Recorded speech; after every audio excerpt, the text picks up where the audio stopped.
అందరికీ సుప్రభాతం. 18 అధ్యాయాల భగవద్గీత కేవలం ఒకే ఒక మహావాక్యాన్ని వివరించడం కోసం ప్రయత్నిస్తుంది.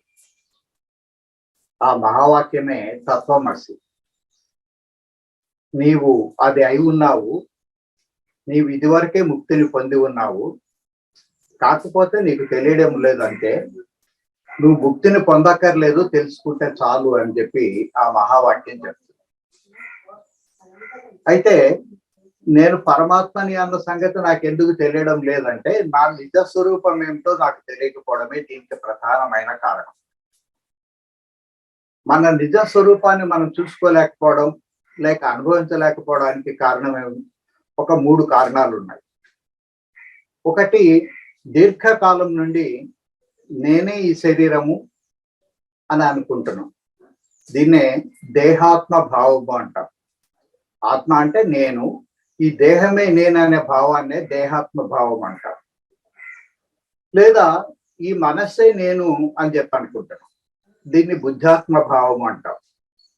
అనేక జన్మల నుండి ఈ భావంలోనే ఉన్నాం కాబట్టి, యద్భావం తద్భావతి కాబట్టి ఇదే నేను, ఇదే నా నిజ స్వరూపం, ఈ స్థూల శరీరమే నా నిజ స్వరూపం అనే పొరపాటుని అనేక జన్మల నుండి మనం అనుభవిస్తున్నాం. అయితే ఈశాక్రియ పుణ్యమా అని మనం దాంట్లోంచి బయటపడి క్రమక్రమంగా మన నిజ స్వరూపాన్ని తెలుసుకోవడం కోసం ప్రయత్నిస్తున్నాం. అయితే ఇంకా మనకు తెలియకపోవడానికి రెండవ కారణం ఏమిటంటే తదాత్మ్యత. ఆ స్థూల శరీరం నాది అనుకోకుండా నేను అనుకోవడం తదాత్మత. ఈ సూక్ష్మ శరీరాన్ని నాది అనుకోకుండా నేను అనుకోవడం తదాత్మత. కానీ వాస్తవిక ప్రపంచంలో మనం జీవించేటప్పుడు ఈ తదాత్మ్యత తప్పనిసరి. అది లేకపోతే అనేక ప్రమాదాలకు గురవుతాం. ఒక లారీ డ్రైవర్ తన లారీని ఎత్తుకుంటూ పోయినప్పుడు నా లారీ ఎక్కడుంది అని చెప్పి వెతుక్కుంటాడు. చివరికి తన లారీ దగ్గర చేరుకున్నప్పుడు ఇది నా లారీ అంటాడు, నాది అంటాడు. కానీ లారీ ఎక్కి స్టార్ట్ చేసిన తర్వాత నాది అనడు, నేను అనుకుంటాడు. అంటే తన స్థూల శరీరాన్ని పక్కకు పెట్టి దాని స్థానంలో లారీ యొక్క స్థూల శరీరాన్ని తీసుకుంటాడు. దాంతో తదాత్మ్యం చెందుతారు, లేక మమైకం అయిపోతాడు. అలాగే తన యొక్క ప్రాణశక్తిని పక్కకు పెట్టి ఆ లారీకి ఉండేటువంటి సూక్ష్మ శరీరం లేక ఇంజిన్ యొక్క శక్తే నా శక్తి అని చెప్పి అనుకుంటాడు. దాంతోపాటు తన కారణ శరీరాన్ని లేక అహంకారాన్ని పక్కకు పెట్టి ఆ లారీ యొక్క కారణ శరీరం అనేటువంటి స్టీరింగ్ వీలు, బ్రేకు, యాక్సిలరేటరు, పెడల్స్, గేర్ ఇవన్నీ కూడా నేను అని చెప్పి అనుకుంటాడు. అట్లా అనుకున్నప్పుడు మాత్రమే అతను సక్రమంగా లారీని నడపగలడు. అయితే చివరికి తన స్వస్థానాన్ని చేరుకున్న తర్వాత లారీ దిగిపోగానే ఇది నేను అనుకోడు, ఈ లారీ నాది, ఇంతసేపు నేను నడిపినాను అని చెప్పి అనుకుంటాడు. మనము ఈ స్థూల శరీరంతో, సూక్ష్మ శరీరంతో, కారణ శరీరంతో తదాత్మక పొందుతున్నాం.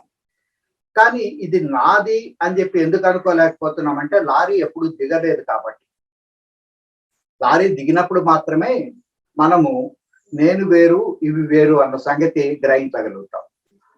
దాన్ని గ్రహించాలంటే కేవలం ఈ స్థూల శరీరాన్ని వదిలిపెడితే అంటే మరణిస్తే సరిపోదు. మరణించినా కూడా ఇంకా సూక్ష్మ శరీరం, కారణ శరీరం ఉంటాయి కాబట్టి మనకు ఆ విషయం మన ఎరుకలోకి రావడానికి సాధ్యం కాదు. అందుకని జీవించి ఉండగానే మరణించేటువంటి స్థితిని పొందడాన్నే సమాధి స్థితి అని చెప్పి అంటాం. ఈ సమాధి స్థితిని అందుకోవడం కోసమే మనం పతంజలి మహర్షి యొక్క అష్టాంగ యోగ మార్గాన్ని ఎట్లా ఉంటుందని చెప్పి తెలుసుకొని సమాధి స్థితిని చేరుకోవడం కోసం ప్రయత్నం చేస్తున్నాం.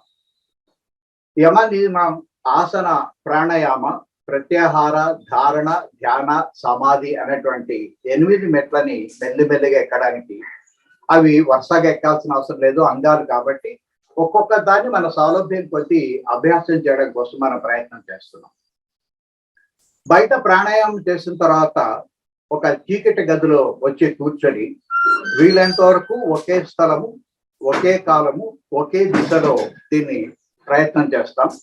సుఖమైన ఆసనంలో కూర్చొని వెన్నెముక నిటారుగా ఉంచి తల కొద్దిగా వెనకకు వాల్చి అంతర్ముఖం కావడం కోసం ప్రయత్నం చేయడాన్ని ప్రత్యాహారము అంటారని చెప్పి తెలుసుకున్నాం. మనం ప్రధానంగా పంచ జ్ఞానేంద్రియాల్లో కంటిని చెవిని ఉపయోగిస్తాం. కానీ కన్ను తన లోపల ఉండే దాన్ని చూడలేదు, ఎంతసేపు బయట ఉండే వాటిని మాత్రమే చూడగలుగుతుంది. లోపల ఉండే వాటిని చూడగలిగిన శక్తి ఉండేది కేవలం జ్ఞాన నేత్రానికి లేక మూడవ నేత్రానికి మాత్రమే. అయితే అది ఇప్పుడు ఇంకా మనకు యాక్టివేషన్ జరగలేదు కాబట్టి దాంతో కూడా ఇప్పుడు తొందరగా చూడడానికి సాధ్యం కాదు. అందుకని కంటి మీద కాకుండా చెవి మీద మనం ఆధారపడుతున్నాం. చెవికి బయట ఉండే శబ్దాలు వినగలిగిన శక్తితో పాటు లోపల ఉండే శబ్దాలు కూడా వినగలుగుతుంది. అందుకని ఈ చెవి తమలను మూసివేసి లోపల ఉండే శబ్దాలు వినడం కోసం ప్రయత్నం చేస్తున్నాం.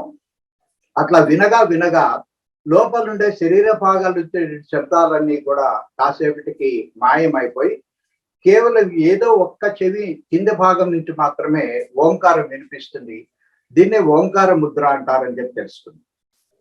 ఈ చెవులతో పాటు బాగా ఊపిరి పీల్చుకొని నోటిని ముక్కుని మూసివేసి కంటి చివరలను కొద్దిగా నొక్కినట్లయితే మనకు భ్రూమధ్యంలోన నల్లటి వలయాలు రెండూ కలిసిపోయి తర్వాత తేజస్ కింద మారుతాయి. జ్యోతిని చూడడానికి కొద్దిగా సాధ్యమవుతుంది మనకు. అది మూడో నేత్రంతోనే మనం చూస్తాము. అయితే కొద్దిగా మాత్రం చూడగలుగుతాం. దీన్ని జ్యోతి ముద్ర అంటారని చెప్పి మనం తెలుసుకున్నాం. దీని తర్వాత ధ్యానం చేయాలి. ధ్యానము అంటే శ్వాస మీద ధ్యాస అని చెప్పి చాలా మంది అనుకుంటున్నారు. ఈ శ్వాస మీద ధ్యాసతో పాటు దానికంటే ముఖ్యమైనది ఒక శ్వాసకు ఇంకొక శ్వాసకు మధ్య ఉండేటువంటి విరామం. ఎందుకంటే శ్వాస ప్రపంచానికి సంబంధించింది, అది కదలిక కాబట్టి. విరామం మాత్రమే పరమాత్మకు సంబంధించింది, పరమాత్మ నిశ్చలుడు కాబట్టి. అందుకని ఈ ప్రాక్టీస్ మనం చేస్తూ పోయినట్లయితే క్రమక్రమంగా మన లోపల ఉండేటువంటి నిజమైనటువంటి రూపాన్ని తెలుసుకోవడానికి మనకు సాధ్యమవుతుంది. మనల్ని మనం చూడలేకపోవడానికి మూడో కారణం ఏమిటంటే ఇప్పుడుండే పరిస్థితిలో మనం ఇతరుల ముఖాలని చూడగలుగుతున్నాం కానీ మన ముఖాన్ని మనం నేరుగా ఎప్పుడు చూసుకోలేం. దానికి ఒక అర్థమైన అవసరం లేదా ఏదైనా ఒక చెరువు అయినా అవసరం. అయితే ఈ చెరువులో మనం మన ప్రతిబింబాన్ని చూసుకోవాలని చెప్పి అనుకున్నా కూడా రెండు కండిషన్స్ తప్పనిసరి. ఒకటి, ఆ చెరువు నీరు మురికిగా ఉండకూడదు. రెండవది, ఆ చెరువులో అలలు లేకుండా ఉండాలి. అప్పుడు మాత్రమే మన క్రిస్టల్ క్లియర్ గా మన ముఖాన్ని మనం చూసుకోవడానికి సాధ్యమవుతుంది. మనలోనే మనస్సు అనేటువంటి ఒక పెద్ద చెరువు ఉంది. అయితే ప్రస్తుతం అది చాలా మురికిగా ఉంది. అందుకని ఆ మురికిని తొలగించడం కోసం మనం నిష్కామ కర్మ అనేటువంటి చింతగింజను, దాంతో పాటు కర్మ సన్యాసం అనేటువంటి పటిక పొడిని వేసినట్లయితే క్రమక్రమంగా ఆ నీరంతా కూడా నిర్మలమై మన ప్రతిబింబం చూడడానికి సాధ్యమవుతుంది. కానీ అప్పటికి కూడా ప్రతిబింబం స్పష్టంగా కనపడదు, అలలుగా కనిపిస్తుంది. కారణం ఏంటంటే నిరంతరం చెరువులో అలలు కదులుతుండడం వల్ల మన మనస్సులోన ఈ అలలు నిరంతరం ఆలోచన తరంగాలు కదులుతుండడం వల్ల మనం దాన్ని స్పష్టంగా చూసుకోలేము. అందుకని ఈ ఆలోచన తరంగాలు తగ్గించుకోవడం కోసమే మనం విభాగ ప్రాణాయామాన్ని ప్రాక్టీస్ చేస్తాం. ఎప్పుడైతే మన ఉచ్ఛ్వాస నిశ్వాసాలు మందగిస్తాయో ఆ పైన ఉండేటువంటి తరంగాలు కూడా, ఆలోచన తరంగాలు కూడా క్రమక్రమంగా తగ్గిపోతాయి. కాబట్టి దాన్ని చూసుకోవడానికి మనకు అవకాశం అనేది ఏర్పడుతుంది. అయితే ఈ సమాధి స్థితి ఇట్లా చేసిన తర్వాత సమాధి స్థితి చేరుకున్నప్పుడు దేన్ని సమాధి స్థితి అంటారు అనేటువంటి సందేహం మనకు ఒకటి మిగిలిపోతుంది. అందుకని మనము మన మెథడ్ యొక్క విశ్లేషణను కొంత చేసినామన్నా దాంట్లో మనం ఏం తెలుసుకున్నామంటే మన మెదడు యొక్క ఎడమ భాగము భూత భవిష్యత్తుల గురించి నిరంతరం ఆలోచిస్తుంది. కుడి భాగం మాత్రం వర్తమానం గురించి మాత్రమే ఆలోచిస్తుంది. ఈ కుడి భాగంలో ఉండేటువంటి వర్తమానాన్ని పరిశీలించడం కోసం అని చెప్పి దీనికి పంచ జ్ఞానేంద్రియాలు ఎప్పుడు అందుబాటులో ఉంటాయి. ఈ పంచ జ్ఞానేంద్రియాల సాయంతో నా చుట్టూ ఏం జరుగుతుంది, ఏం వినిపిస్తుంది, ఏం కనిపిస్తుంది, ఉష్ణోగ్రత ఎట్లా ఉంది, వాసన ఎట్లా ఉంది, రుచి ఎట్లా ఉంది అని చెప్పి వీటి సాయంతో తెలుసుకుంటుంది. ఇది వాస్తవిక ప్రపంచం. కానీ ఇది ఊహాజనితమైనటువంటి ప్రపంచం. వెనకపోవడం ముందుకు రావడం అనేది ఊహాజనితమైనటువంటి ప్రపంచం. కొంచెం జాగ్రత్తగా పరిశీలిస్తే ఇవి ఒక ఆర్డర్లో లేవన్న సంగతి మనకు తెలుస్తుంది. నిన్న, ఈ రోజు, రేపు అని ఉండాలి. కానీ అట్లా లేకుండా భూత భవిష్యత్తులు ఒక పక్క ఉన్నాయి, నిన్న రేపు ఒకవైపు ఉన్నాయి. ఈ రోజు లేక ఈ క్షణము ఈ గంట అనేది వర్తమానం అనేది ఇంకొక వైపు. మన కుడి వైపు ఉండే మనస్సు ఎప్పుడు కూడా వర్తమానంలో ఉంటే, ఎడం వైపు ఉండేటువంటి మెదడేమో ఈ ఊహాలోకంలో భూత భవిష్యత్తుల మధ్య అటు ఇటు కదులుతాం. అయితే ఈ ఉపనిషత్తులు ఎంత విచిత్రమైనవి అంటే, చాలా లోతుగా మదింపు చేస్తే తప్ప వాటి అంతరార్థం ఏమిటి అనేది మనం తెలుసుకోవడం చాలా కష్టం అవుతుంది. మాండవిక ఉపనిషత్తులో మొట్టమొదటి శ్లోకంలోనే ఈ 3 కాలాల గురించి ఓంకారానికి ఉండే ప్రసక్తిని తెలియజేస్తూ ఆ ఉపనిషత్తు ఏం చెప్తుందంటే, జరిగిపోయిందంతా కూడా ఓంకారమే, జరుగుతున్నది కూడా ఓంకారమే, జరగబోయేది కూడా ఓంకారమే, ఈ 3 కాంతి ఏదైనా ఒకటి ఉన్నట్లయితే అది కూడా ఓంకారమే అని మొదటి శ్లోకం చెప్తుంది.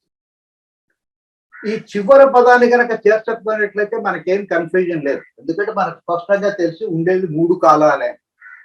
కానీ ఉపనిషత్ ఏం చెప్తుందంటే, ఈ 3 కానిది ఏదైనా ఒకటి ఉన్నట్లయితే అది కూడా ఓంకారమే అంటుంది. ఈ 3 కాలాలు కాకుండా ఇంకో కాలం లేదు అని కొట్టిపారాయలేదు, లేదా ఫలాని కాలం ఉంది అని చెప్పి స్పష్టంగా చెప్పలేదు. ఉంటే అని క్వశ్చన్ మార్క్ పెట్టి పక్కన వదిలేస్తుంది. అంటే మనము సత్యాన్వేషణ స్వయంగా చేయాలి. ఒక చెయ్యిని అది అందిస్తుంది, ఇంకొక చెయ్యిని మన ప్రయత్నంతో మనం ముందుకు పోవాలి అని చెప్పి దీని ఉద్దేశం. మీరు ఒక అడుగు నా వైపు వేసినట్లయితే 10 అడుగులు వేసి మీ దగ్గరకు వస్తానని చెప్పి షిర్డీ సాయి చెప్పినాడు. కానీ మనం ఎంత బద్ధకస్తులమంటే ఆ 10లోంచి ఆ ఒక్కటి తీసి 9 అడుగులు వేసి నువ్వేరా నేను అసలు అడుగు కదపలేను అని చెప్పి అనుకునే స్థితిలో ఉన్నాం. కానీ ఉపనిషత్తులు అట్లా వదిలిపెట్టవు. మన ఒక మెదడుని చాలా సునిశ్చితంగా తయారు చేయడం కోసం ఎప్పుడూ ప్రయత్నం చేస్తాయి. అందుకే ఈ మాటను తప్పనిసరిగా ఉపయోగించింది అక్కడ. ఈ 3 కాంతి ఏదైనా ఒకటి ఉంటే అది కూడా ఓంకారమే. అప్పుడు మనం ఆలోచించినట్లయితే ఈ 3 కాంతి ఇంకేముంటుంది అని చెప్పి తెలుసుకోవాలనుకున్నట్లయితే, పరమాత్మ ఏమో అనంతం, అనంతమే కానీ మన పరిశీలన కోసం ఒక పరిమితమైన వృత్తంలో పరమాత్మ ఉన్నాడని చెప్పి అనుకున్నాం. ఈ పరమాత్మలోనే 14 లోకాలు సృష్టి చేయబడినాయి. అయితే ఈ 14 లోకంలో కూడా కలిపి ఈ పరమాత్మలో సగభాగం కాదు, కేవలం ఒక 4వ వంతు లేక ఒక పాదం మాత్రమే. ఇక మిగిలినంతా కూడా సృష్టి ఏమీ లేకుండా ఖాళీగా ఉంది. కేవలం సృష్టి జరిగిన 14 లోకాల్లో మాత్రమే ఈ 3 కాలాలు ఉంటాయి. భూత భవిష్యత్తు వర్తమానాలు ఉంటాయి. మరైతే ఇక్కడ ఏముంటుంది? ఇక్కడ భూత భవిష్యత్తులు అనేవి ఉండవు. ఇక్కడ కేవలం నిరంతర వర్తమానం, కంటిన్యూస్ గా వర్తమానం మాత్రమే ఉంటుంది. అందుకని మనము ఈ నిరంతర వర్తమానానికి కనుక దగ్గరైతే ఈ ప్రపంచాన్ని వదిలిపెట్టి పరమాత్మ దగ్గరికి చేరుకుంటాము. మన నిత్య జీవితంలో కూడా ఈ నిరంతర వర్తమానాన్ని అనుసరించండి ఏకార్టాలి అని అతను చెప్పినాడు. ఇది చాలా సులభమైన పద్ధతి. మన మనసు గడియార పెండుల మాదిరి నిరంతరం అటు ఇటు భూత భవిష్యత్తులో తిరుగుతూ ఉంటుంది. మధ్యలో ఒకసారి మాత్రమే వర్తమానాన్ని టచ్ చేసిపోతుంది తప్ప అక్కడ నిలబడదు. అయితే మనము ప్రయత్నం చేసి నిరంతర వర్తమానంలో కనుక ఉండినట్లయితే మనం క్రమక్రమంగా ఈ ప్రపంచాన్ని వదిలిపెట్టి పరమాత్మ దగ్గర చేరుకోవడానికి మనకు అవకాశం ఏర్పడుతుంది. ఈ ఉండేటువంటి ఈ 2 రకాలైనటువంటి మెదడు భాగాలు చేసే పనుల ఆధారంగా మనం సమాధి అంటే ఏమిటని తెలుసుకోవడం కోసం ప్రయత్నం చేసినాం. మనం మెలకువగా ఉన్నామంటే ఎడమ భాగము కుడి భాగము 2 కూడా పనిచేస్తున్నాయి. అంటే వర్తమానాన్ని పరిశీలిస్తున్నాము. వర్తమానాన్ని ఒకవైపు పరిశీలిస్తూనే దానికి సంబంధించి గతంలో మనకు ఉన్నటువంటి అనుభవాలను లేక భవిష్యత్తులో మనకు రాబోయేటువంటి ఫలితాలను ఒకేసారి అనుసంధానం చేసుకుంటున్నాం. అంటే మనకు తెలియకుండా కానీ ఈ క్షణంలోనే మనం వర్తమానంలో ఉన్నాము, భూత భవిష్యత్తులో కూడా అటు ఇటు తిరుగుతూ ఉన్నాం. ఇది మాత్రం కంటిన్యూస్ గా ఉంటుంది. ఇది మధ్య మధ్యలో వచ్చిపోతా ఉంటుంది. అదే మనం నిద్రపోయినప్పుడు ఈ భూత భవిష్యత్తులో సంబంధించింది నిద్రపోతుంది, వర్తమానానికి సంబంధించిన మెదడు కూడా నిద్రపోతుంది. కాబట్టి మనకేం తెలియకుండా పోతుంది. ఈ 2 మనకి ఇంపార్టెంట్ కాదు, కానీ సమాజ స్థితిని అర్థం చేసుకోవడం కోసం కళ అనే దాన్ని అర్థం చేసుకోవాలి. కళలో మనకు వర్తమానం ఉండదు, బయట ఏం జరుగుతుందో తెలియదు, బయట ఏం చెప్పడమో మనకి వినిపించదు. కానీ మనసులో ఒక ఊహాలోకం ఏర్పడుతుంది. ఇదంతా కూడా ఊహాలోకానికి సంబంధించింది. ఇది ఇక్కడ బయట నిరంతరం ఉండొచ్చు, కానీ కళలో అప్పుడప్పుడు వచ్చినప్పుడు మాత్రం మనం ఎక్కడ ఉంటామంటే వర్తమానంలో ఉండము, కేవలం ఊహాలోకంలో మాత్రం ఉంటాం. ఇది ఊహ కాబట్టి ఇది ఇట్లా జరగొచ్చా జరగకూడదని మనం ఎప్పుడూ ప్రశ్నించం. ఓ గుర్రం రెక్కలతో సాయంతో పైకి పోతా ఉంటుంది, లేక ర్యాకెట్ మాదిరి సర్రని దూసుకొని పోతుంది. ఇది ఎట్లా సాధ్యమవుతుంది? అదేమన్నా యంత్రమా? ర్యాకెట్ మాదిరి ఎట్లా పోతుందని చెప్పి మనం సందేహం పడం. ఈ కళలో ఒక్కొక్కసారి మనల్ని మనం కూడా చూసుకుంటా ఉంటాం, మనతో పాటు ఇతరులు కలిపి మనం చూసుకుంటా ఉంటాం. ఇక్కడ చాలా జాగ్రత్త గుర్తు పెట్టుకోవాల్సిన అంశం కళకు సంబంధించిన ఏమిటంటే, తర్వాత మనకు అవసరం అవుతుంది, కళలో ఉన్నంతసేపు అది వాస్తవము అని మనము భ్రమ పడతా ఉంటాము. కళలో ఉన్నంతసేపు అదంతా నిజమే అనుకుంటాము. మెలకు వచ్చిన తర్వాత మాత్రమే అమ్మయ్య ఇది కాలేదు, నేనేదో మర్డర్ చేసిన అని చెప్పి అనుకున్నాను, కళలో పోలీసులు తంతున్నారు అనుకున్నాను, కానీ అదంతా నిజం కాదు, నేను ఎటువంటి హత్య చేయలేదు, నన్ను అరెస్ట్ చేసే అవకాశం లేదని చెప్పి అప్పుడు చెప్పలేను. కానీ దాంట్లో ఉన్నంతసేపు మాత్రం తప్పనిసరిగా చెమటలు పడతాయి, పరిగెత్తానే ఉంటాం. కళలో ఉన్నంతసేపు అది నిజము అనేటువంటి భ్రమలో మనం ఉంటామనే జాగ్రత్త గుర్తుపెట్టుకోండి. ఇప్పుడు సమాజ స్థితి అంటే ఏమిటంటే, భూత భవిష్యత్తులకు సంబంధించినటువంటి ఊహాలోకాన్ని లేకుండా చేసుకొని ఇది మనం ప్రయత్నించి చేసుకోవాలి. కేవలం వర్తమానంలో మాత్రం ఉండే స్థితి అంటే మన పంచ జ్ఞానేంద్రియాలు పనిచేస్తూనే ఉంటాయి, కానీ బయటిది కాకుండా లోపల దాన్ని పరిశీలిస్తూ ఉండాలి. మనసుకి ఎప్పుడు బయటికి పోయే లక్షణమే ఉంది కాబట్టి దాన్ని లాలించి బుజ్జగించి మెల్లిగా లోపలికి తీసుకొచ్చి లోపల ఉండే వాటిని పరిశీలించడం మొదలు పెట్టాలి. అందుకోసమే మనం ఓంకార ముద్ర, జ్యోతి ముద్ర ప్రాక్టీస్ చేస్తాం. తర్వాత శ్వాసను మెల్లిగా మందగింపజేస్తాం, ఆలోచనలు తగ్గిస్తూ వస్తాం. ఎప్పుడు ఆలోచనలు వస్తాయో అవి భూత భవిష్యత్తుకు సంబంధించినవి, అవి తరంగాలు లాంటివి. కాబట్టి తరంగాలు పోవాలనుకున్నట్లయితే భూత భవిష్యత్తులు పోవాలి, భూత భవిష్యత్తులు పోవాలనుకున్నట్లయితే తరంగాలపై నిశ్చలంగా ఉండేటువంటి నీటి స్థితి చేరుకోవాలి, లేక నిరంతర వర్తమాన స్థితిని మనం చేరుకోవాలి. కాబట్టి ఇది టార్గెట్ కింద మనం చేసుకొని ప్రాక్టీస్ చేయాలి. ఇది ఒక రోజులో, ఒక నెలలో, ఒక సంవత్సరంలో వచ్చేది కాదు. చాలా మెల్లిగా స్టెప్ బై స్టెప్ చేస్తే ఇది కష్టమే కానీ అసాధ్యం మాత్రం కాదు. క్రమక్రమంగా మనం పైకి పోవచ్చు. కాబట్టి ఈ సమాధి స్థితిని ఏమని పిలుస్తారంటే మెలకువతో కూడినటువంటి నిద్ర అంటారు. ఇది మెలకువ, ఇది నిద్ర కాదు, ఇది మెలకువతో కూడిన నిద్ర. ఇది నిద్రతో కూడినటువంటి మెలకువ కళ. కాబట్టి మెలకువతో కూడినటువంటి నిద్రను మాత్రమే సమాధి స్థితి అని అంటారు. ఈ సమాధికే మరొక పేరుంది, దాని పేరు తురీయం. అదే మాండూక్య ఉపనిషత్తులోనే దీని గురించి కూడా వివరిస్తూ మనుషులకు మూడు రకాలైనటువంటి అవస్థలు ఉంటాయి, మెలకువ, నిద్ర, కళ అని చెప్తారు.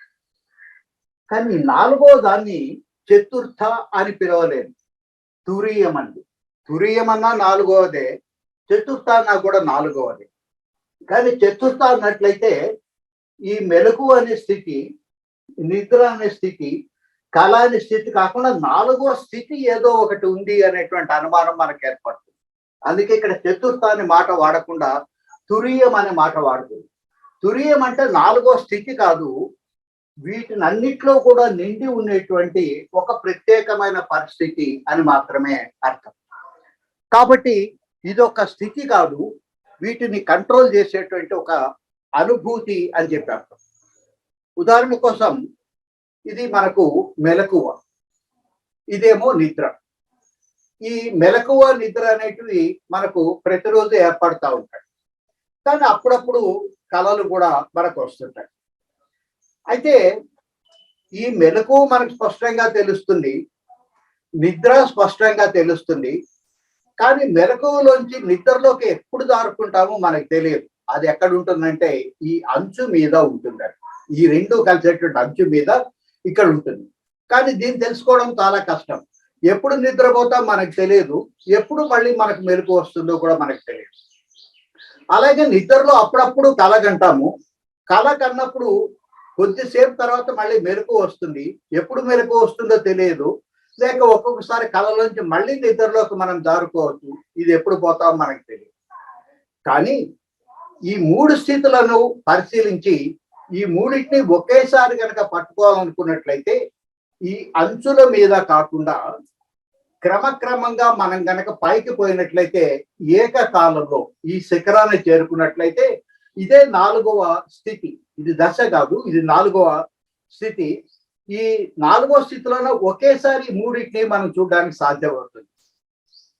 తిరుపతి కొండ ఎక్కేటప్పుడు మనం బస్సులో మెలికలు తిరుగుతూ బస్సు ప్రయాణం చేస్తూ ఉంటుంది. కొంతసేపు తూర్పు వైపు ప్రయాణం చేస్తుంది. అప్పుడు తూర్పు వైపు మాత్రమే కనిపిస్తాయి, మిగిలిన కనపడవు. మళ్ళీ కొంతసేపటికి ఉత్తరం వైపు తిరుగుతుంది. అప్పుడు ఉత్తరం వైపు మాత్రమే కనిపిస్తాయి, మిగిలిన కనిపించవు. కానీ కొండ శిఖరం చేరుకున్న తర్వాత ఒకేసారి ఒకవైపు తిరుపతి పట్టడం, ఇంకొక వైపు అవతల ఉండే ఖాళీ ప్రదేశం అన్ని ఒకేసారి చూసుకోవడానికి మనకు సాధ్యం అవుతుంది.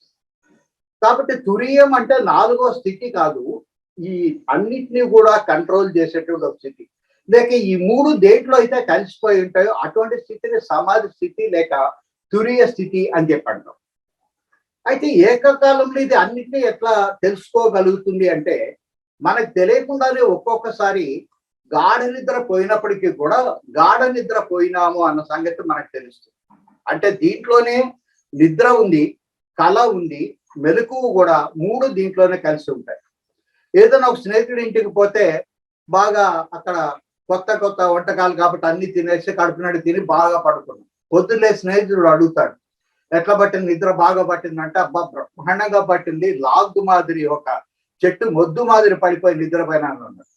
నువ్వు నిజంగా బాగా నిద్రపోయి ఉంటే నీకు ఏమీ తెలియదు కదా, మరి బాగా నిద్రపోయిన సంగతి ఎట్లా తెలిసిందంటే దీనికి తెలుస్తుంది. ఇది ఎప్పుడూ మేల్కొనే ఉంటుంది, దీనికి ఎప్పుడూ నిద్ర లేదు, కళ లేదు, లేకపోతే మెలకు అనేది లేదు. ఈ 3 స్థితులకు అతీతమైన పైన ఉండేటువంటి స్థితిని మాత్రమే 4వ దశ అని చెప్పంటాం, లేక తురీయం అని చెప్పంటాం. దీనికోసం మనం నిరంతరం ప్రయత్నం చేయాలి. మనకి కేవలం ఇవి మాత్రమే తెలుస్తున్నాయి. ఈ పైకి పోయినట్లయితే ఈ 3 కూడా ఒకేసారి కలిసిపోయి తెలిసిపోతాయి. ఇప్పటి వరకు కర్మయుగంలో మనం తెలుసుకున్న అంశాన్ని ఒక్కసారి సమ్మరైజ్ చేసి తర్వాత భక్తి యుగంలోకి ప్రవేశిద్దాం. మొదటిది మనం తెలుసుకున్నది ఏమిటంటే, ఈ శరీరం నేను కాదు. రెండవది, ఈ మనస్సును కూడా కాదు. మరైతే నేను ఎవరిని? ఈ శరీరం ద్వారా మనస్సు ద్వారా తెలుసుకున్నటువంటి పరిమితమైన జ్ఞానాన్ని నేను, చూసేదాన్ని కాదు, చూసిన దాన్ని అనుభవించి దాని గురించి తెలుసుకున్నటువంటి పరిమితమైన జ్ఞానాన్ని నేను అనేది ఇప్పుడు మనం అర్థం చేసుకోవడం మొదలు పెట్టాలి. ఇది థియరిటికల్ గా అర్థమైంది, కానీ మనకు ప్రాక్టికల్ గా అర్థం కావాలంటే ఇంకా కొంతకాలం మనకు అవసరమైంది. ఈ శరీరానికి పరిమితమైన పరమాత్మ జ్ఞానాన్ని అని ఎందుకు చెప్తున్నారంటే, దీనికే మరొక పేరు చిదానంద రూప శివోహం శివోహం.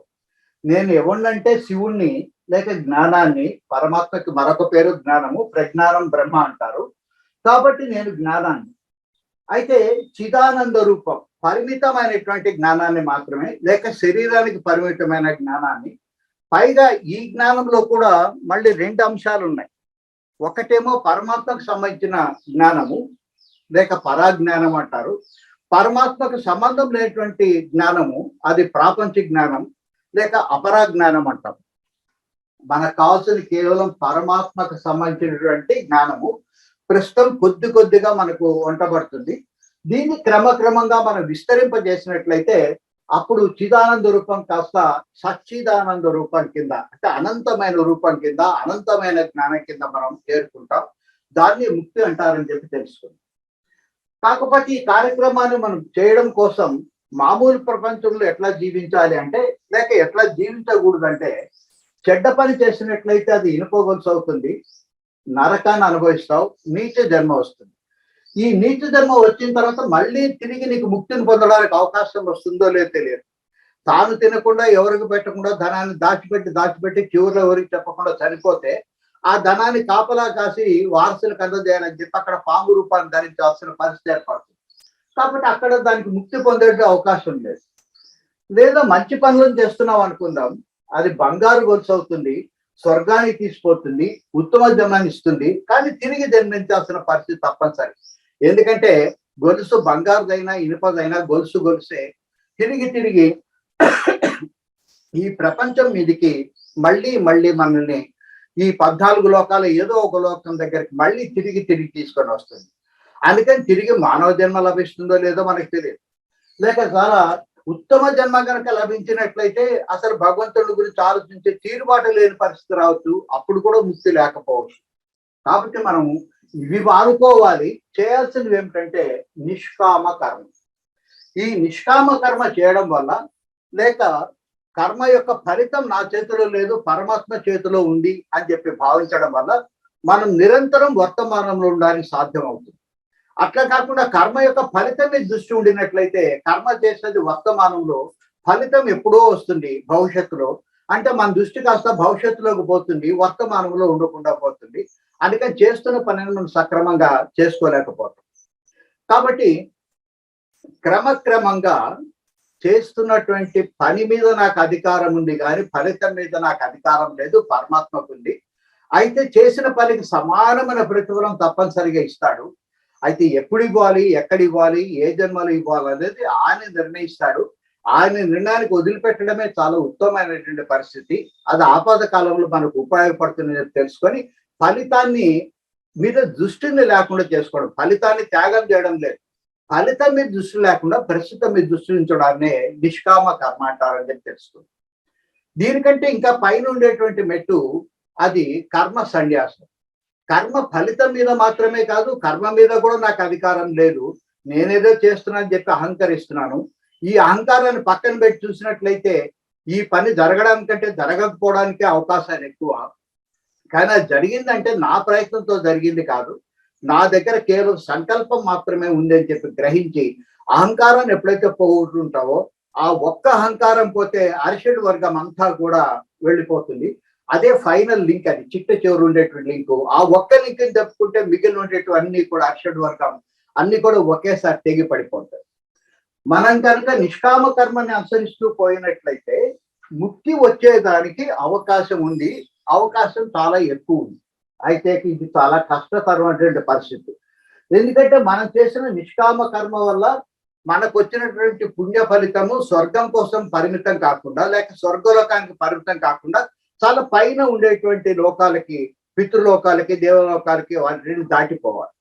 అది ఎంత మేరకు దాటిపోవాలంటే సత్యలోకం వరకు కనుక చేరుకోగలిగినట్లయితే మనకు తప్పనిసరిగా ముక్తి వస్తుంది. వెంటనే కాదు, కానీ మనకు తిరిగి జన్మ అంటూ ఉండదు కాబట్టి తిరిగి మనం ముక్తి పొందడానికి అవకాశం ఏర్పడుతుంది. ఇట్లా చేసుకోవడం కోసం ఒక మంచి సాధన కూడా మనం తెలుసుకున్నాం. ఏదైనా నిష్కామ కర్మ చేసేటప్పుడు కూడా మన కోసం కాకుండా ఇతరుల కోసం చేసినట్లయితే 9 రెట్లు ఎక్కువ ఫలితం లభిస్తుంది. అందుకని ఈ భూలోకం నుంచి ఒకేసారి పై లోకం దగ్గరికి చేరుకోవడానికి మనకు అవకాశం ఏర్పడుతుందని చెప్పి తెలుసుకున్నాం. అయితే అంత పుణ్యం మనం చేసుకోగలుగుతామో లేదో, ఈ శరీరాన్ని వదిలిపెట్టిన తర్వాత పైలోకం వరకు చేరుకుంటామో లేదో మనకు కరెక్ట్ గా తెలియదు. అందుకే అది కొంచెం సంశయాత్మకమైన పద్ధతి. ఇది విశిష్టాద్వైత పద్ధతి. ఇక్కడ లభించేదాన్ని క్రమముక్తి అంటారు, లేక దేహం వదిలిన తర్వాత వస్తుంది కాబట్టి దేహాంతర ముక్తి అంటారు. దాని జోలితో పాటు దీన్ని అనుసరిస్తూనే కర్మ సన్యాసాన్ని చాలా జాగ్రత్తగా అనుసరించినట్లయితే రమణ మహర్షి మాదిరి జీవించి ఉండగానే మనం ముక్తిని పొందగలం. అదే అద్వైత సిద్ధాంతం పేర్కొన్నది. అద్వైత సిద్ధాంతం మొదట్లో వినడానికి చాలా కష్టంగా ఉంటుంది, అర్థం చేసుకోవడానికి కష్టంగా ఉంటుంది. కానీ వాస్తవిక ప్రపంచంలో ఆచరణ దగ్గరకు వచ్చేసరికి ఇదే అత్యంత సులభమైనదని చెప్పి మనం మెల్లిమెల్లిగా గ్రహిస్తాం. కాబట్టి దీన్నే మనం అనుసరిద్దామని చెప్పి అనుకుంటున్నాం. దీంతో పాటు ఇది ఒక్కటే చాలదు మనకు. దీంతో పాటు భక్తి యోగాన్ని కూడా మనం అనుసరించినప్పుడే, భక్తి మార్గాన్ని కాకుండా భక్తి యోగాన్ని, యోగం అంటే ఆత్మ పరమాత్మల యొక్క సంయోగము, దానికోసం కూడా మనం ప్రయత్నం చేయాలి. కేవలం కర్మ సరిపోదు, కేవలం భక్తి సరిపోదు, కేవలం జ్ఞానం సరిపోదు. ఈ మూడు కలిసినప్పుడు మాత్రమే మనం ముక్తిని పొందడానికి అవకాశం ఏర్పడుతుంది. కాబట్టి భక్తి యోగం గురించి తెలుసుకోవడం కోసం ప్రయత్నం చేద్దాం. ఈ ప్రపంచంలో మనం ఏ పని చేయబోయినా కూడా చాలా మటుకు మన యొక్క సొంత శక్తియుక్తుల మీద, లేక మనకుండే ధన కనక వస్తువు వాహనాల మీద ఆధారపడతాం. కానీ ఒక్కొక్కసారి ఇవేవి ఉపయోగపడవు. అటువంటి పరిస్థితుల్లో భగవంతుడి మీద ఆధారపడతాం. ఇహలోకంలో కష్టాలు పోవడానికి కానీ, లేక సుఖాలు రావడానికి కానీ, పరలోకంలో నరకం లేకుండా చేసుకోవడం కోసం కానీ, లేక స్వర్గం ఎక్కువ కాలం ఉండడం కోసం కానీ, లేక ముక్తి కోసం కానీ మన ప్రయత్నం మనం చేస్తూనే పరమాత్మ మీద ఆధారపడ్డాన్నే భక్తి అని చెప్పి అంటాం. అయితే ఈ ఇహలోక సుఖం కోసం లేక పరలోక సుఖం కోసం మనం ప్రయత్నం చేస్తుండినట్లయితే మనకు అనేక మంది రకాలైన దేవతలు మనకు అవసరం అవుతారు. ఎందుకంటే ఇహలోకంలో మనకు ఉండేటువంటి కోరికలు అనేకం. నాకు చదువు కావాలి, ఇంకా ఉన్నతమైన విద్య కావాలి, ఇంకొక 1,00,000 రావాలి, దీంతో పాటు ఇంకొక ఇల్లును కొనాలి, ఇట్లా ఇంకొకటి అని రకరకాలైన వేరు రకాలైన వస్తువులను మనం కోరుకుంటుంటాం. కాబట్టి మనకు వేరు రకాలైన దేవతలు అవసరం అవుతారు. ద్రవ్యం కావాలంటే లక్ష్మీదేవిని పూజిస్తాం, చదువు కావాలంటే సరస్వతి దేవిని పూజిస్తాం. కానీ వాస్తవానికి ఈ లక్ష్మీదేవి కానీ సరస్వతి దేవి కానీ సొంతంగా మన కోరికలను వాళ్ళు తీర్చలేరు. వాళ్ళు మన ఇంటి మీద ఉండేటువంటి ఓవర్ హెడ్ ట్యాంక్ లాంటి వాళ్ళు. ఆ ఓవర్ హెడ్ ట్యాంక్ దగ్గరికి ఆ పెద్ద ట్యాంక్ ఒకటి ఉంటుంది కాలనీకి అంతా కలిపి, అక్కడి నుంచి నీళ్లు సప్లై అవుతాయి. ఆ ఓవర్ హెడ్ ట్యాంక్ కూడా, కాలనీ ఓవర్ హెడ్ ట్యాంక్ కూడా భూగర్భంలోంచి జల వస్తుంది. అది పరమాత్మ. ఆ పరమాత్మ ఒక చోట స్టోర్ చేయబడి, భగవంతుడి రూపంలో స్టోర్ చేయబడి దేవతల రూపంలో అది ప్రవహిస్తూ ఉంటుంది. అయితే మనం పరమాత్మను పట్టుకోవడానికి బదులు ఈ దేవతల దగ్గరకే ఆగిపోతా ఉంటాం. దేవతల్ని పూజించొద్దని నేను చెప్పడం లేదు, అక్కడికి ఆగిపోకూడదు, దాని మూలం ఏమిటి అని చెప్పి మనం అన్వేషణ చేస్తా ఉన్నాం. అయితే మన కోరిక ఇహలోకానికి పరలోకానికి సంబంధించింది కాకుండా కేవలం ముక్తిని పొందడం కోసం, లేక ఆ మూలమైనటువంటి పరమాత్మను పట్టుకోవడం కోసం కనుక మనం ప్రయత్నం చేయడం మొదలుపెట్టినట్లయితే ఇంత రకాలైనటువంటి దేవతలు మనకు అవసరం లేదు, ఇన్ని రకాలైన కోరికలు ఉండవు. ఒకే ఒక కోరిక, అది ముక్తిని పొందడం మాత్రమే, లేక పరమాత్మను పట్టుకోవడం. దేవతలని భగవంతుడిని కాకుండా ఆ పైన ఉండేటువంటి అన్నిటికీ మూల కారణమైనటువంటి పరమాత్మని పట్టుకోవడం కోసం మనం ప్రయత్నం చేస్తాం. అయితే మనం ముక్తిని పొందాలంటే కేవలం రెండు సాధనాలు ఉంటాయని చెప్పి ప్రాతస్మరణీయులు చాగంటి కోటేశ్వరరావు గారు దాదాపు ప్రతి సమావేశంలో కూడా తప్పనిసరిగా చెప్తా ఉంటారు. ఈ 2 మార్గాలు ఏమిటంటే, ఒకటి, ఎవరైతే ఆ పరమాత్మ యొక్క సాక్షాత్కారాన్ని పొందినారో అట్లా పొందినటువంటి వ్యక్తిని దగ్గరికి చేరి ఆయన్ని గురువుగా స్వీకరించి ఆయన మనల్ని అంగీకరించి మనకు ఆయన శివ పంచాక్షరి దీక్షను కనుక ఇచ్చినట్లయితే ముక్తిని పొందడానికి తేలిక అవుతుంది.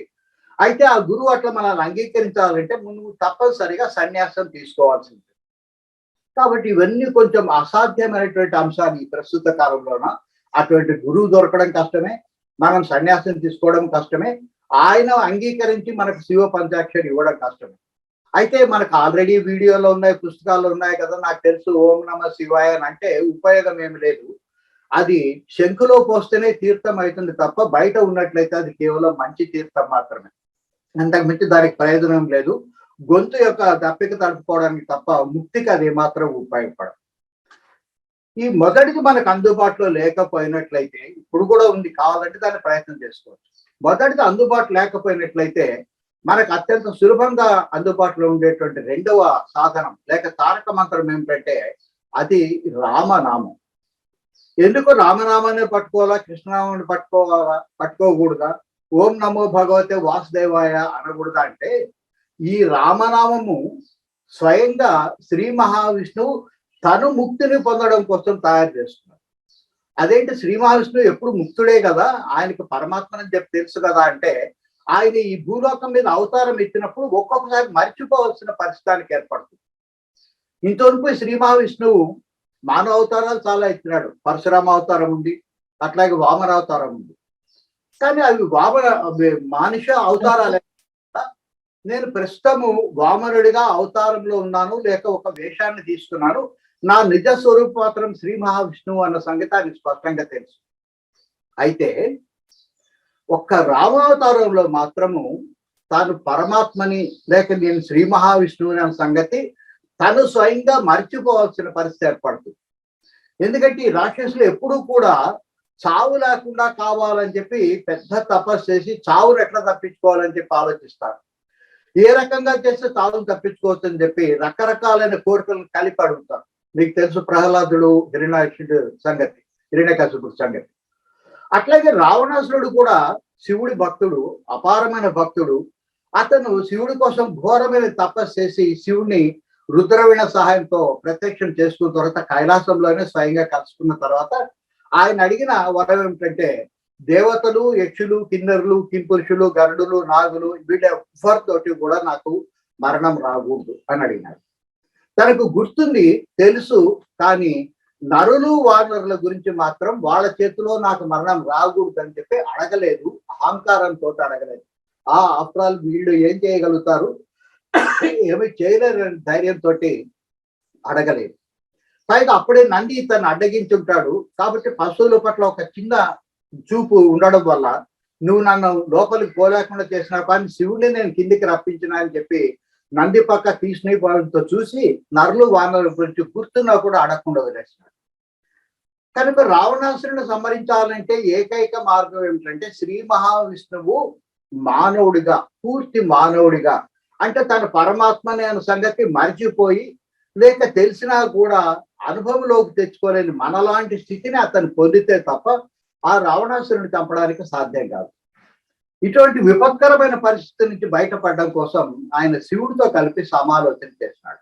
అప్పుడు శివుని చెప్పిన సూత్రం ఏమిటంటే, నీ అష్టాక్షరి మంత్రం ఉంది, ఓం నమో నారాయణాయ అనేది. దీంట్లో బీజాక్షరం అనేది రకారము. బీజాక్షరం అంటే అది విత్తనంగా మారి లోపల కనుక నాటినట్లయితే అనేక రెట్లు మళ్ళీ అది పుష్పించి అనేక కాయలు ఇవ్వగలిగిన దాన్ని మాత్రమే బీజాక్షరం అంటాం. అదే వేయించిన వేరుశనగ బీజాక్షరం కాలేదు, వలకెత్తడానికి సిద్ధంగా ఉండేది మాత్రం బీజాక్షరం. లేక ఈ మంత్రం యొక్క శక్తి అంతా కూడా ఈ అక్షరంలోనే నిబిడీకృతమై ఉంటుంది. మనం ఈ పెన్ను కనుక మోయాలనుకుంటే అటు ఇటు పట్టుకోవచ్చు, లేకపోతే మధ్యలో దీని యొక్క గరిమినాభి తెలుసుకున్నట్లయితే అక్కడ కూడా నిలబడడానికి సాధ్యమవుతుంది. అటువంటి గరిమినాభు అంటది ఈ రా అనేటువంటి అక్షరం. అట్లాగే శివ పంచాక్షరిలోని ఉండేటువంటి ఒక బీజాక్షరాన్ని బయట తీసుకున్నాం, ఓం నమ శివాయ అనే దాంట్లోది.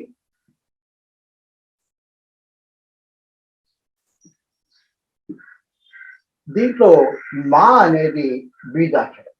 ఇది తీసేస్తే ఈ మంత్రానికి అసలు అర్థం ఉండదు. ఓం న శివాయ అంటే శుభం అనేదే లేదు అని చెప్పారు. కాబట్టి ఈ రెండు అక్షరాలు కలిపినటువంటి రా మా అనేటువంటి అక్షరాలు చేర్చి నువ్వు పేరుగా దాన్ని ఏర్పాటు చేసుకో. దీన్ని కనుక పేరుగా తీసుకున్నట్లయితే నీకు బ్రహ్మాండమైన శక్తి లభిస్తుంది. దాంతో ఆ రావణాసురుని నువ్వు జయించగలుగుతావు. నీకు అవసరమైనప్పుడు ఆ యుద్ధ రంగంలో అవసరమైన శక్తిని నీకు ఇవ్వడం కోసం అని చెప్పి ముందుగానే ఆ అవసరమైన శక్తిని సూర్యుడు నిక్షిప్తం చేయి. ఆదిత్య హృదయం చదవడం ద్వారా నీకు ఆ శక్తి లభిస్తుంది. నీకు అవసరమైనటువంటి అస్త్రశస్త్రాలన్నింటినీ కూడా విశ్వామిత్రుడు సంపాదించి ముందుగానే ఉంచాడు. వాటి వల్ల ఉపయోగం లేదని తెలుసుకొని నీకు అన్నింటినీ నీకు దారపోస్తాడు. నీకు అవసరమైనటువంటి యుద్ధం చేయగలిగినటువంటి పెద్ద ధనస్సులు రెండే ఉన్నాయి, ఒకటి శివ ధనస్సు, ఇంకొకటి విష్ణు ధనస్సు. నీ ధనస్సు ఒకటి, నా ధనస్సు ఒకటి ఉన్నాయి. పొరపాటున మళ్ళీ రావణాసురుడు మళ్ళీ తపస్సు చేసి శివ ధనస్సు తీసుకుంటాడేమో, ఆ శివ ధనస్సుని భగ్నం చేసేసి నీ విష్ణు ధనస్సుని మళ్ళీ నీకు అందేటట్లుగా పరశురాముడు చేస్తాడు అని ఆదేశిస్తాడు. దాంతో అతను రాముడై జన్మిస్తాడు. చిన్నతనంలోనే తండ్రి ఎంత కోరుకుంటున్నా వినకుండా విశ్వామిత్రుడు వీళ్ళిద్దరిని తీసుకుపోయి తాటక సంహారాన్ని చేయిస్తాడు. అట్లాగే సీతా కళ్యాణానికి తీసుకొని పోతాడు. పోయే ముందు తన దగ్గర ఉండే అస్త్రశస్త్ర విద్యలన్నీ అక్కడ అందజేస్తాడు. సీతా కళ్యాణంలో శివ ధనుర్భంగం జరుగుతుందని చెప్పి మీకు తెలుసు. కానీ ఆ ధనుర్భంగంతో పాటు తిరిగి తన యొక్క విష్ణు శాపాన్ని, తనతో పాటు ఉండేటువంటి మహావిష్ణువు యొక్క మరొక అవతారం పరశురామ అవతారం, అంటే ఏకకాలంలోనే పరశురాముడిగా అతను రాముడిగా కూడా ఉన్నాడు.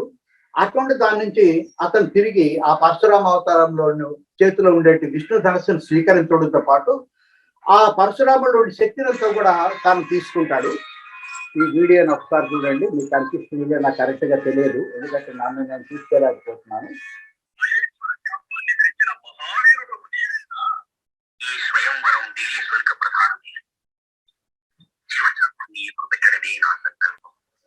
కొంచెం కిందకి పెట్టరా,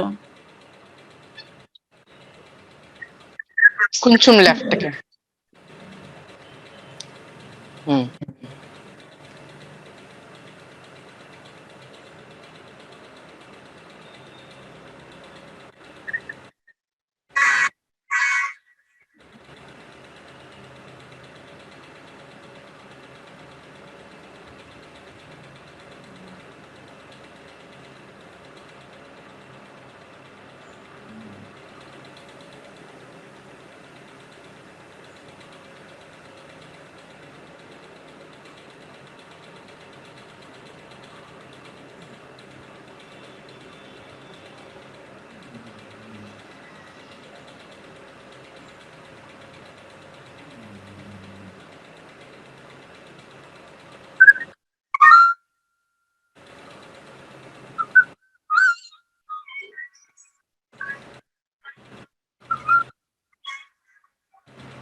ఈ విధంగా తనకు అవసరమైన అంశాలన్నింటినీ సమకూర్చుకొని తను భగవంతుడని మర్చిపోయి మానవ రూపంలో ఉండేటువంటి శ్రీరామచంద్రుడు ఆ రావణాసురుడు సమర్థిస్తాడు. వచ్చిన కార్యం అయిపోయింది. కానీ ఆయన తిరిగి ఇంటికి పోయే దారి తెలియదు. ఆయన గతంలో వచ్చినప్పుడు దారి ఎక్కడో చూసుకొని వచ్చినాడు. ఇప్పుడు తను పరమాత్మ సంగతి మర్చిపోయి రావాలి. ఎందుకంటే తను భగవంతుణ్ణి లేక దేవుణ్ణి అని చెప్పి గుర్తు ఉంటే రావణాసురుడిని సంహారం చేయడం కుదరదు. అందుకని కావాలని తను పరమాత్మ సంగతి ఆయన మర్చిపోయినాడు. తిరిగి ఇప్పుడు ఇంటికి చేరుకోవాలి. అందుకోసం కూడా ఉపయోగపడేటువంటి ఏకైక అత్యంత శక్తివంతమైనటువంటి మంత్రం ఏమిటంటే రామ నామం మాత్రం. అయితే రాముడు జనరల్ గా సీత అని పిలుస్తాడు, లక్ష్మణ సుగ్రీవ అని పిలుస్తాడు తప్ప తన పేరు తాను పిలుచుకోడు కదా. అందుకని స్వయంగా ఆ శంకరుడు తను ఆంజనేయుడు రూపాన్ని దాల్చి వాయుపుత్రుడిగా అక్కడ ఉండి నిరంతరం ఆయన పక్కనే ఉండి రామ్ రామ్ రామ్ అని ఆయన చెవిలో పడేటట్టు చేస్తాడు. ఆ రామ శబ్దం ఆయన చెవిలో పడడం వల్లనే తను పరమాత్మని అన్న సంగతి తెలుసుకొని అనుభవంలోకి తెచ్చుకొని తిరిగి వైకుంఠ లోకాన్ని ఆయన చేరుకోగలిగినాడు. ఆయనకు వచ్చిన ఆ కష్టమే ఈ రోజు మనకు సులభమైంది. ఈ రోజు మనం దాటి బయటికి పడడానికి ఇదే మనకు ఉపయోగపడే మహామంత్రం. కాబట్టి రాముడు కంటే రామ నామం గొప్పది. ఈ లంకకు పోవడం కోసం వారధి కట్టేటప్పుడు ఒకసారి శ్రీరామచంద్రమూర్తి కూడా పక్క నుండి ఊరికే ఉండడం ఎందుకు అని చెప్పి ఒక రాయికి సముద్రంలో వేసినాడు. కానీ అది బుడుంగలు మునిగిపోయింది. అదేంటి ఇట్లా జరిగింది, నేను ఏదైనా వేరే రాయిని వేసినానేమో, బరువైన రాయిని వేసినానేమో అని వానరులు ఏం చేస్తున్నారని చూస్తే వానరులు రాళ్ళన్నీ తెచ్చి ఒక చోట గుట్టగా పేరుస్తున్నారు. అది ఇది అని కాదు. కానీ తెచ్చిన ప్రతి రాయి మీద కూడా నలుడు నీలుడు అనేవాళ్ళు రామ రామ అనే శబ్దాన్ని రాస్తున్నారు. సరే, దాంట్లోంచి తీసుకొని అంటే ఇంకా పేరు రాయిందా ఒక రాయిని తీసుకొని లోపలేస్తున్నారు. మళ్ళీ మునిగిపోయింది. ఇదేంది ఆంజనేయ ఇట్లా జరుగుతుందంటే దాని మీద రామ అనేటువంటి నామం లేదు, రాసి లేదు, అందుకని మునిగిపోతున్నాయి అని చెప్పినాడంట. ఇది కథనే కావచ్చు, కానీ మనం అర్థం చేసుకోవాల్సిందంటే రాముడు శ్రీరామచంద్రమూర్తి గొప్పవాడే, కానీ ఆయన కంటే గొప్పది ఆయన యొక్క నామము. ఈ నామం కంటే గొప్పది శబ్దం. శబ్దానికి నామానికి తేడా ఏమిటంటే ఇది ఒక ఆర్డర్లో ఉన్నప్పుడు ఒక వ్యక్తిని మాత్రమే సూచిస్తుంది. రామ అనగానే మనకు వెంటనే కంటెంట్ ఆ ధనుసును ధరించినాడు శ్రీరామచంద్రమూర్తి కనిపిస్తాడు మనకు. లేదా ఇంకొంచెం పురాణాలు స్టడీ చేసినట్లయితే శ్రీ మహావిష్ణువు అని చెప్పి భావిస్తాం. అంటే మన పరిమితి లేక మన భక్తి కేవలం రాముడికి లేకపోతే విష్ణువు దగ్గరికి పరిమితం అవుతుంది. కానీ దాన్ని తిప్పేసి మరా అని చెప్పి కనుక ఉపయోగించినట్లయితే అప్పుడు దానికి ఒక ఆకారం అంటూ లేదు. ఏదైతే ఆకారం లేదో అది విశ్వం అంతా వ్యాపిస్తుంది. అంటే అప్పుడు పరమాత్మను పట్టుకోవడానికి సాధ్యమవుతుంది. అందుకే నారదుడు వాల్మీకి మహర్షి చేసే ముందు రత్నాకరుడికి ఇచ్చినటువంటి మంత్రము రామ శబ్దం కాదు, రామనామం కూడా కాదు, మరా మరా అన్నదాన్ని ఇచ్చినాడు. అతను నిరంతరం అప్పటికతనికి ఒక ప్రత్యేకమైన ఒక వ్యక్తి కానీ విష్ణువు కానీ రాముడు కానీ తెలియకుండా నిరాకారాన్ని సాధన చేసినాడు. కాబట్టి మరా మరా మరా అంటుంటే అది రామ కింద మారిపోయింది. తను ఎక్కడున్నాడు తెలియని తన్మయత్వంలో పడిపోయి చుట్టూ పుట్టలు పెరిగిపోయిన స్థితిలో మళ్ళీ నారదుడు కనిపిస్తే ఆ వాల్మీకం నుంచి లేక పుట్ట నుంచి బయటకు వచ్చినవాడు కాబట్టి రత్నాకరుడు కాస్త వాల్మీక మహర్షి అయిపోయినాడు. కాబట్టి రాముడి కంటే రామ నామం గొప్పది, రామ నామం కంటే రాముడి యొక్క శబ్దము ఇంకా గొప్పది. అయితే ఈ శబ్దాన్ని ఉపయోగించేటప్పుడు మనం ఏ రకమైన పద్ధతిలో ఉపయోగించాలంటే రామ శబ్దం కంటే కూడా నాదము గొప్పది, నాదము కంటే కూడా నిశ్శబ్ద శబ్దం గొప్పది, నిశ్శబ్ద శబ్దం కంటే కూడా నిశ్శబ్దం ఇంకా గొప్పది. ఈ పదాలు కొంచెం జాగ్రత్తగా అర్థం చేసుకుందాం. మనము రామ అన్నాం, కేవలం ఇవి రెండు శబ్దాలు మాత్రమే. కానీ రామ అనకుండా రామ్ అన్నాం అనుకోండి, అప్పుడు ఇది శబ్దం అవుతుంది, ఇది నాదం అవుతుంది. ప్రతి బీజాక్షరాన్ని దాని శక్తిని బయటికి తీసుకురావాలి లేక ఎక్స్ప్లోర్ చేయాలనుకున్నట్లయితే దానికి ఎప్పుడు కూడా నాదాన్ని అనుసంధానం చేయాల్సి ఉంటుంది. ఉదాహరణకి ఓం అనేది ఉంది. ఓం అనేది ఇట్లా రాస్తే ఇది మొత్తం కలిపి ఒక శబ్దం మాత్రమే. కానీ దీనికి నాదాన్ని గనక అనుసంధానం చేసినట్లయితే ఇది ఓం అవుతుంది. అట్లాగే శ్రీం లేక హ్రీం,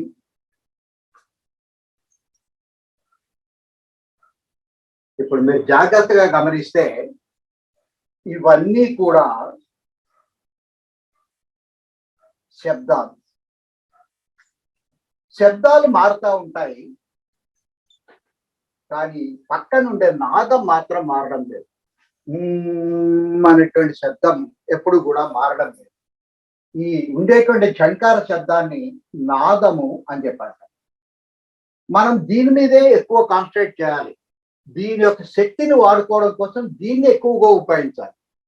కానీ సాధారణంగా మనం ఏం చేస్తుంటామంటే ఈ నాదాన్ని అసలు పలకకపోవచ్చు, లేక పలికినా కూడా రెండింటికి సమానమైనటువంటి ప్రాతినిధ్యాన్ని మనం ఇవ్వచ్చు. ఉదాహరణ కోసం నేను ఓం అనేటువంటి శబ్దాన్ని ఇంతసేపు ఒక 10 సెకండ్ల కాలం అనగలను అనుకుందాం.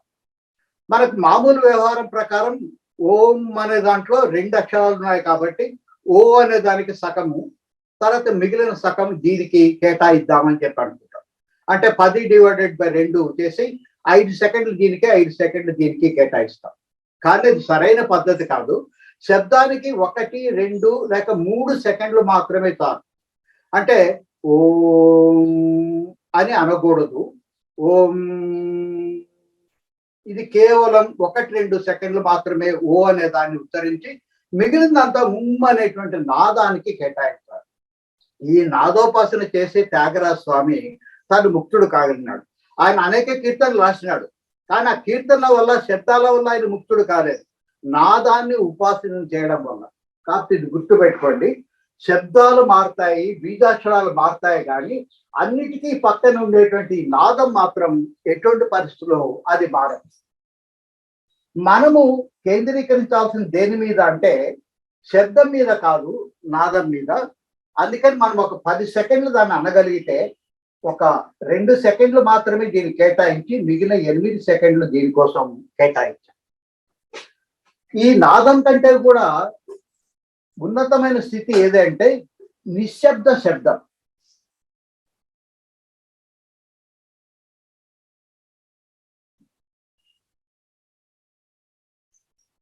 ఇది కొంచెం మనం ప్రాక్టీస్ చేయాల్సిన అవసరం ఉంటుంది.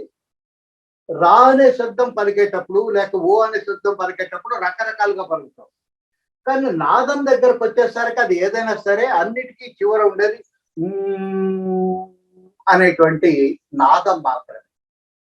ఈ నాదం అంటున్నప్పుడు సాధారణంగా మనకు చెవికి దిగువ భాగంలో ఒత్తిడి తగులుతుంది, అట్లాగే మెడకు వెనక భాగంలో ఒత్తిడి తగులుతుంది. ఆ ఒత్తిడితోటే మనం దాన్ని ఉచ్చరించగలుగుతాం. ఎందుకంటే నాదం, శబ్దము నోట్లోంచి ఎక్కడి నుంచైనా రావచ్చు, కానీ నాదం మాత్రం ఈ ప్రాంతంలో వస్తుంది. అన్నప్పుడు ఇక్కడ నుంచి ఇక్కడ బిగబట్టి, ఇక్కడ బిగబట్టి, ఇక్కడ బిగబడతాం. అట్లాగే బిగబట్టి ఉంచి కొంతసేపు శబ్దం లేకుండా బిగబట్టి ఉంచడాన్నే నిశ్శబ్ద శబ్దము అంటాం. ఇక్కడ శబ్దము లేదు, నాదము కూడా లేదు, కానీ దానికోసం ప్రయత్నం అయితే ఉంది. ఆ ప్రయత్నాన్ని అట్లాగే మనం కంటిన్యూ చేస్తాం. కాబట్టి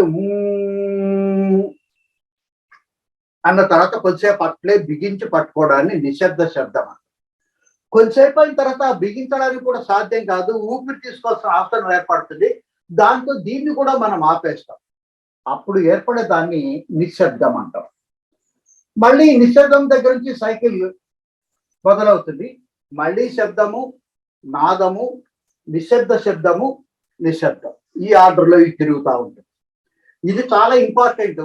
ఎందుకంటే పట్టుకోవాల్సిన మన పరమాత్మని. పరమాత్మ ఎవరు అంటే అది నిశ్శబ్దమే. శబ్దము కదలికే, నాదము కూడా కదలికే. ఎందుకంటే అన్నప్పుడు వైబ్రేషన్ ఉంటుంది. ఇక్కడ వైబ్రేషన్ లేదు, కానీ దాని మీద మనస్సు మాత్రం ఉంటుంది. ఈ ఆత్మను పట్టుకోవడం అనేది సాధ్యం కాదు మనకు, ఎందుకంటే ఇది కంటికి కనిపించేది కాదు. ఈ ఆత్మతో పాటు ఈ నాదాన్ని పట్టుకోవడం కూడా మనకు సాధ్యం కాదు, ఎందుకంటే నాదం అనేది వైబ్రేషన్, లేక ఇది శక్తి. శక్తి మన కంటికి కనపడదు, చైతన్యము లేక పరమాత్మ కూడా మన కంటికి కనపడదు. అందుకని మనకు సహాయం చేయడం కోసం ఈ శక్తిలోంచి ఈ శబ్దాలు ఉత్పత్తి చేసినాడు. లేక ఈ శక్తిలోంచి వస్తువులను తయారు చేసినాడు ఆయన. ఈ వస్తువులే మనకు ఉండేటువంటి అక్షరాలు లేక బీజాక్షరాలు. అన్ని అక్షరాలు ఉపయోగపడవు, బీజాక్షరాలు మాత్రమే ఉపయోగపడతాయి. కాబట్టి శబ్దం సహాయంతో శక్తి దగ్గరికి పోవాలి, లేక వస్తువు సహాయంతో శక్తి దగ్గరికి పోవాలి. పోయిన తర్వాత అక్కడ కాసేపు శక్తిని ఈ ఆత్మతో కలపడం కోసం కాసేపు నొక్కి పెట్టి ఉంచాలి. తర్వాత నిశ్శబ్దాన్ని మనం అనుభవించాలి. కాబట్టి ఇదేమో వస్తువు లేక శబ్దము, దీని దగ్గర నుంచి నాదం దగ్గరికి లేక శక్తి దగ్గరికి పోవాలి.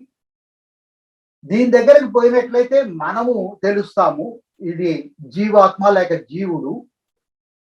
ఈ జీవాత్మని కాసేపు పక్కన ఉంచి నొక్కి పెట్టి ఉంచినట్లయితే మనము ఆత్మ దగ్గరికి లేక పరమాత్మ దగ్గరికి మనం చేరుకుంటాం. ఈ రకమైన ప్రాక్టీస్ రోజు కనీసం ఒక 9 సార్లు, పొద్దున కానీ ఉదయం కానీ, సాధారణంగా ఈ సాధన కోసం మనకు కూర్చున్నప్పుడే మనం కొంచెం ప్రయత్నం చేయాలి. దీని కష్టమైంది ఏం లేదు. 2 మార్పులు మాత్రమే మీకు చెప్పడం జరిగింది. ఒకటి, ఓం అని అన్నప్పుడు లేక రామ్ అన్నప్పుడు మొదటి దాని మీద లేక శబ్దం మీద ఎక్కువసేపు సమయాన్ని వృధా చేయొద్దు. 1, 2 తప్పితే 3 సెకండ్లు మాత్రమే రా దగ్గర నుంచి అనే దాని మీద మిగిలినటువంటి శక్తిని అంతా ఉపయోగించండి. రామ్ మరి మామూలుగా అయితే రెండింటికి సమానంగా ఇస్తాం, రామ్ అంటారు. అది కాకుండా రామ్ అనేది ఉపయోగించాం.